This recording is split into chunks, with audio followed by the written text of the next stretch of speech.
Yeah, hi friends, it's Harpreet Singh. So today I'm with another community leader, Joanna Esparza. Esparza, sorry to It's okay. mispronounce. So she is one of the community member who have inspired, I think, women in this society, and because as women and I think also men, they have I think fears about different things, and sometimes they have anxiety and they are not able to express themselves or get out of that situation.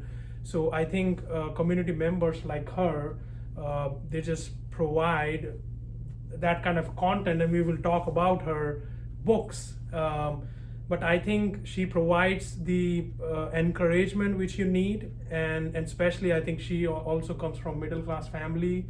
So I think it's a great effort on her part, and without talking much, I will just like to ask, thanks for being a guest at this channel. Yes, thank you for the opportunity and reaching out to me and inviting me to be part of your journey in showcasing community members. So thank you. Thank you. So my first question will be about, because you have wrote I think several books, either it's workbooks or I think different kind of books people can see at Amazon under your name. Yes. And so can you tell us, means as you are also a working mom, and so how you can give time to this kind of like book writing itself? Yes.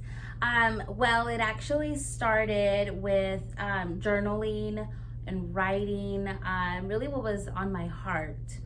And then I would just begin to create like worksheets. And not knowing where they were going. I love to design, I love to create. So then I combined both my writing with talent and created worksheets. And in 2016, I was challenged by a pastor of mine to develop a curriculum. And when he showed me the outline, I said, I have something like this. So I sent it over. He really loved my writing, and he says, you are talented, not knowing that I was talented.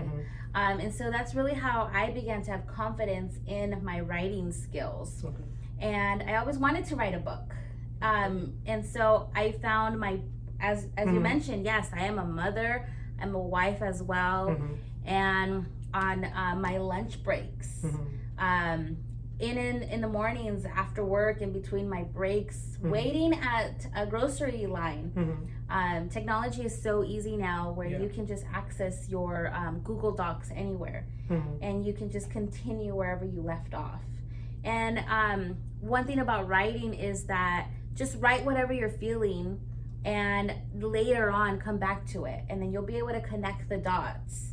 So that's one encouragement. Okay, sure. So I think even thinking about writing, it just I think brings about those fears that it's so much big. Like you just need to have so much content, because you used to see these books which have like at least 200 pages or so. So can you tell us like how you envision or how you formatted your book so that you can organize this content properly? Yes. So I was actually encouraged by someone else that first start an outline. Think about what it is, what is your message?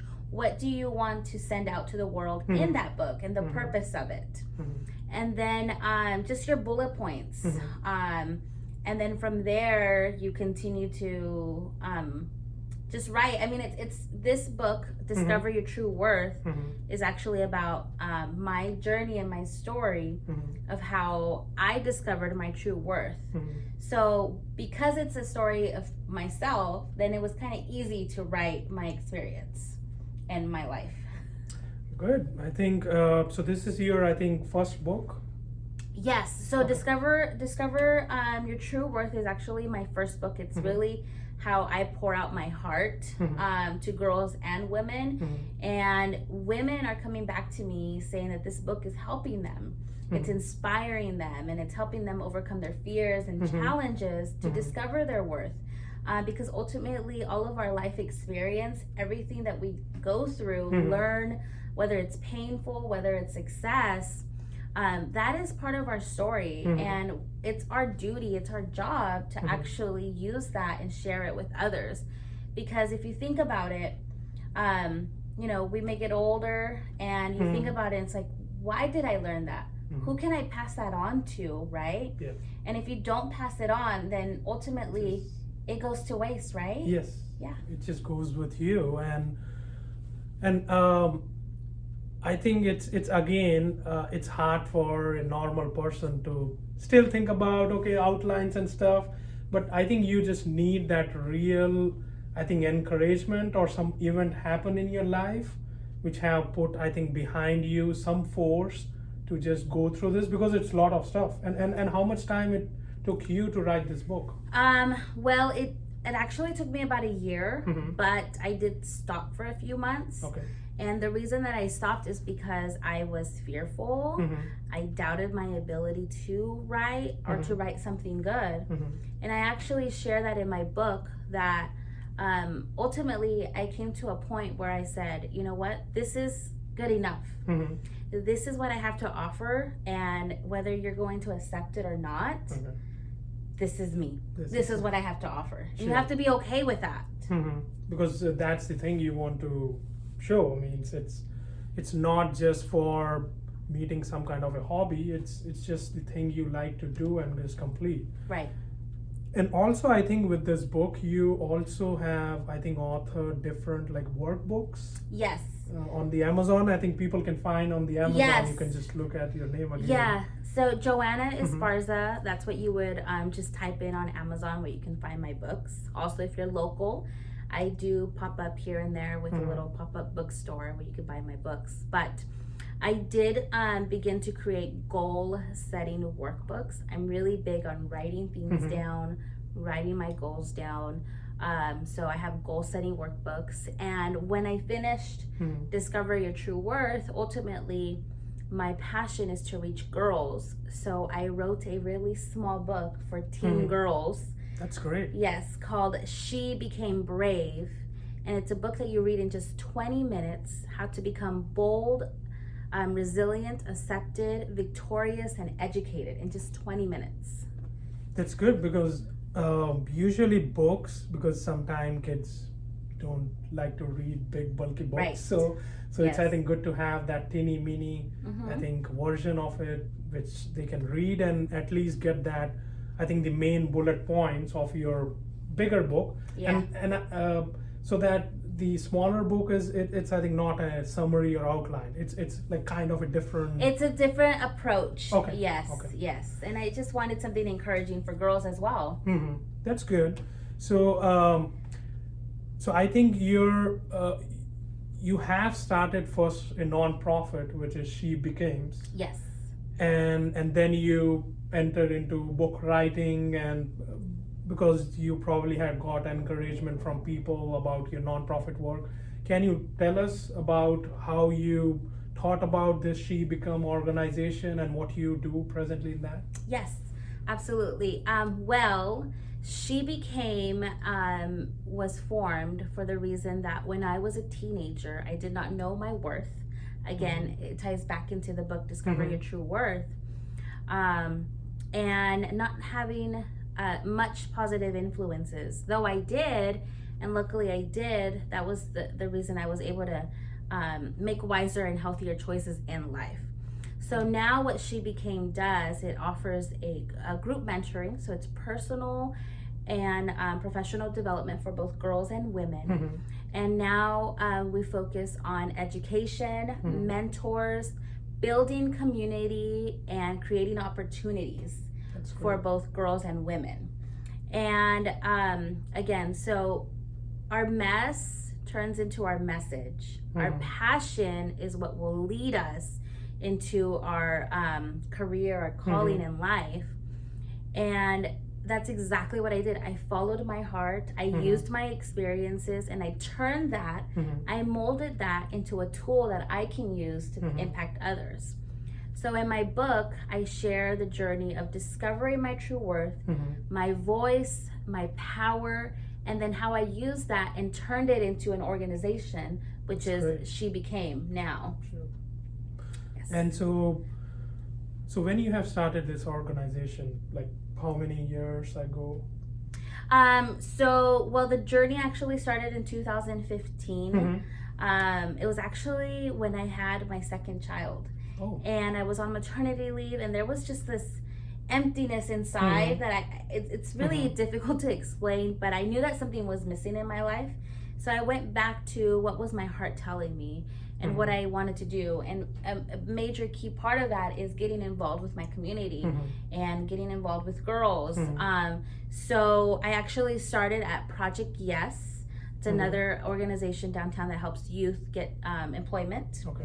And I started there without any experience, without any knowledge. All I knew is that I wanted to speak life into girls and women. And so I had the platform, I had the girls, and about 6 months later is when we became a nonprofit, 501c3. And since then, we've just been reaching our community, whether that be in person or online, through the books now. So it's just, it spreads from a small seed that you plant. And also, I think it would be good to point out that, like, any women or girl from any community and be able to get benefits of your book or any tips which you provide. Yeah, absolutely. And because I think every community has, I think, issues either with the gender, female, they have their own issue, and I think men's don't understand that sometimes. So even my community, I think there are girls, because of like old traditions or different culture, there are things which they want to express to their parents, but they are unable to express. So probably I think your book would be able to help out in that. And also I think it's really also important to get, I think, involved in the community. Yes. And so can you tell us, our viewers, that which kind of events your organization hosts in the local area? Absolutely. And yes, this book is for anyone. Even a man can read it, because sometimes we don't always know how to communicate with a man, and ultimately we're different, we're designed differently. So if you're a girl, if you're a woman out there, it doesn't matter your culture, your beliefs, you still are a woman, and you are a powerful being. You matter to this world, and I just want you to know that you matter. And the reason that you matter is because you were created uniquely, beautiful, worthy, and your talents can actually benefit and impact another person, which is why it's so important to get involved with your community. Sometimes we're shy, sometimes we don't know how to get started. Sure. But if you come to one of our monthly programs at Modesto Junior College, or sometimes we do meet downtown as well, it's absolutely free. That's we great. yes, we welcome you. We want you there. And these are safe places where you're going to be learning personal growth, professional development as well. Learning how to discover your voice. And then we give you the opportunities to put what you learn to practice, whether that's serving. We're going to be at Love Modesto, so make sure to stop by our booth if you're going to Love Modesto. And I mean, we love getting involved. We love people. That's so so another question I have, because I think in our minority communities, and I think it's also general for others, but especially for minority communities, that women are like the center of the house. They have like every stress, every burden, I think, related to the whole family is just concentrated at the women, and they are, I think, in the stress and constant burden of thinking about what's going on, what will happen about our family. So and I think one of the examples I can give, it's obviously, I think, about immigration. Means I think the situation is completely different now. Either we talk politically, but the center of this whole fire, it's the women's, because the men's, they have issues about either immigration, and especially I think Latino community, or even I think my community is not that much. I think they are much more shy in terms of, they also have, I think, issues. So did you came across any examples of like any girl, women which have like issues and like how they have dealt with that? With the immigration? Yes. Well, we had two teenagers that were here from Mexico, and their families their parents were in Mexico. So they had to come and study and be without their parents. And so to find a space where you can belong, where you can learn and grow from others, that's a unique and incredible opportunity because, yes, you know, women as mothers, right, we're their nurturing spirits. Yes. And the love that a father gives, mother can't, and vice versa. So in order to find those other women that are willing to be there to support you, I think is a key. And so if anybody is facing some type of immigration, whether in their life, personal life, or at home, join us. This is a space where you're going to be able to be empowered, encouraged, strengthened, most importantly, strengthened. Great. So let's move towards a little bit on your personal side. Yeah. So can you tell us about your family, like what your family is going through at present, and about like number of kids you have, and what your husband does? Yeah. So I've been married in November. We just hit our 5-year anniversary. But yes, Congrats. but we've actually been together for about 11 years now. We have a 9-year-old daughter. Her name is Alina, and my son, or our son, he is going to be 5 next month on March 2nd. So he's going to be 5. Yes. My husband is a local business owner here in downtown Modesto. We're actually at his office, and this became headquarters. And he is in the insurance and notary services. I actually inspired him to be into the insurance services, but he's the rock as well, because he's the one who's home right now while I'm here with you and doing this interview for community members to hear and learn. And so without him, it wouldn't be possible for me to do a lot of things, including the development of the nonprofit and book writing, volunteering. And well, I lost my dad at age 21. I just turned 21. And then I lost my mother, to terminal brain cancer about 3 years now as well. Much to go through. Yeah, and I talk about that in my book as well, because when my father passed away, he was my biggest cheerleader. He was like my backbone. And so then when he passed away, I now had to find that inner strength to keep myself motivated, keep myself strong. And then with my mother, her passing, her terminal brain cancer was a season of 2.5 years. So really learned a lot in that journey. And as the time came closer for her passing, I knew that I had done my duties as a daughter, and now I was entering a new season in life. And so you know, those, like I mentioned, that everything that we experience, there's a lesson in it, and definitely lessons in that as well.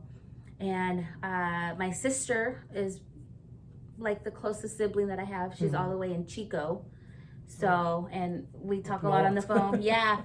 And we didn't have a big family, so now it's just like my husband and my kids, and pretty much or friends, you know, that become like family. So yeah. So I think it's I think everybody has to go through I think the events which you have mentioned, that you will lose family member in your life somewhere in there. So I think it's really very important to get, I think, that encouragement to move forward in life. Absolutely. And especially, I think you have mentioned that's I think really good in your book, how you have cope up from those kind of situations. So at least I think someone can relate to that and also try to mimic that in some way or another. So can you tell us with which organizations you you were able to connect or got the support to just raise up your nonprofit? I didn't have much. Oh, okay.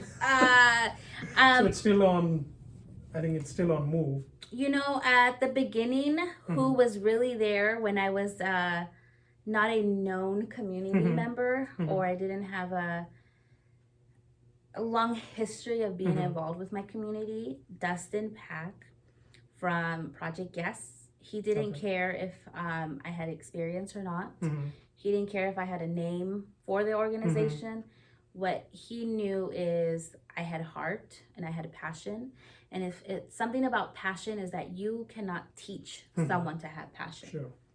Passion is something that is just inside of you. Everything else can be learned.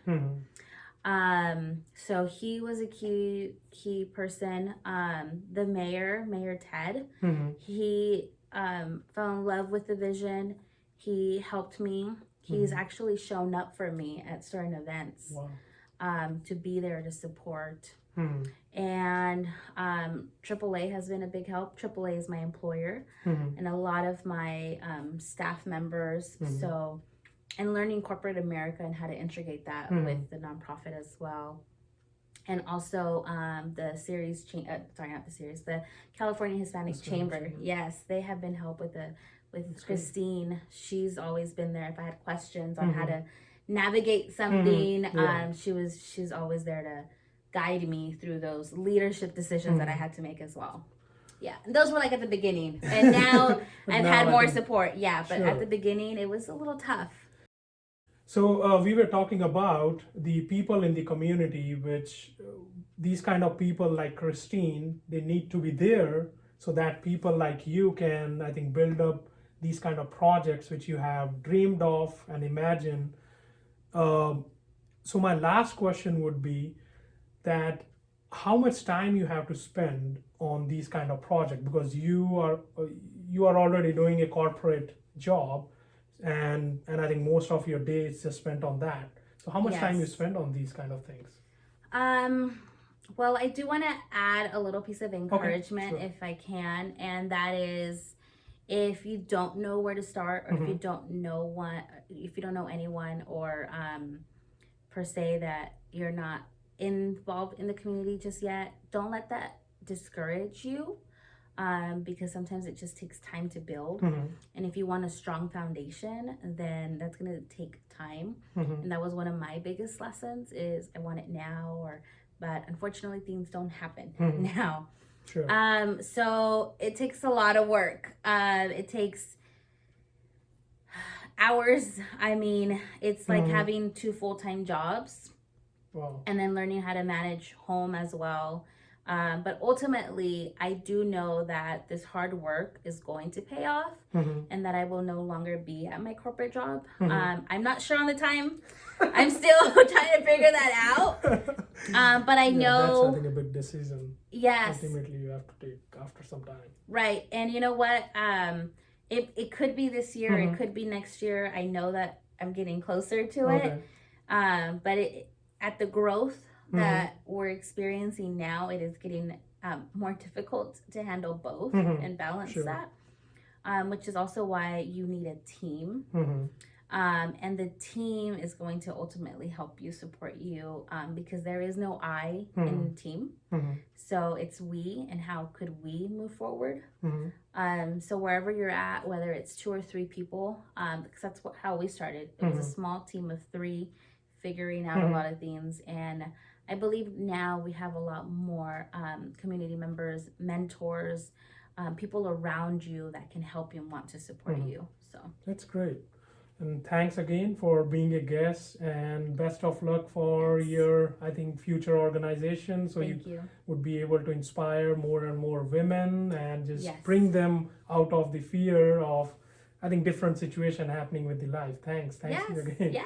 And again, thanks for watching this video, and we will just come up with some other community member who is doing great work in the community and helping out, I think, several different people who need help. Thank you.